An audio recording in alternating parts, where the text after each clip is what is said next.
Anatomical directional terms.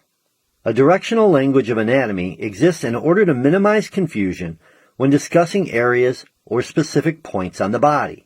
This directional language or terminology is used in reference to the anatomical position. The anatomical position is when a person stands erect, face pointing forward, arms at the sides, palms facing forward, and feet also pointing forward. If everyone is looking at the body in the exact same position, there will be less confusion when discussing anything related to anatomy. We're going to start with superior and inferior. Superior means toward the head, but it can also mean upper or above. Inferior means toward the feet, but it can also mean lower or below. So we would say that the heart is located superior to the small intestine, or we could say the small intestine is located inferior to the heart. Next is anterior and posterior. Anterior means further to the front or in front of. Posterior means further to the back or in back of. So we would say the sternum is anterior to the heart and the heart is posterior to the sternum. Sometimes the terms ventral and dorsal are used in place of anterior and posterior, where ventral means anterior and dorsal means posterior. Anterior and posterior can also be used to describe how you're looking at the body.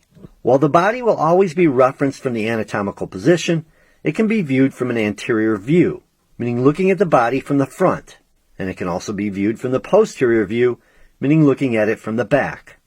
Medial and lateral are another set of directional terms. Medial means toward the midline of the body, and lateral means toward the side of the body, or away from the midline of the body, where the midline is an imaginary line that divides the body into left and right halves. So we would say that the heart lies medial to the lungs, or you could say that the lungs lie lateral to the heart. Lateral can also be used to describe how you're looking at the body. While the body will always be referenced from the anatomical position, it can be viewed from the lateral view, meaning looking at the body from the side. Next is proximal and distal. Proximal and distal are terms that are usually used when describing parts of the appendicular body. Remember that the axial body consists of the head, neck, and trunk, and the appendicular body consists of the limbs, or appendages that are added to the axial body. Proximal means closer to the axial body, or toward the trunk of the body, and distal means further from the axial body, or further from the trunk of the body. So we would say the thigh is proximal to the foot, or you could say the foot is distal to the thigh. Superficial and deep are another set of directional terms. Superficial means closer to the surface of the body, and deep means further away from the surface of the body. So we would say the sternum is superficial to the lungs, or the lungs are deep to the sternum. Remember, this is the case when we're looking at the body from the front or anterior view, when it's in the anatomical position.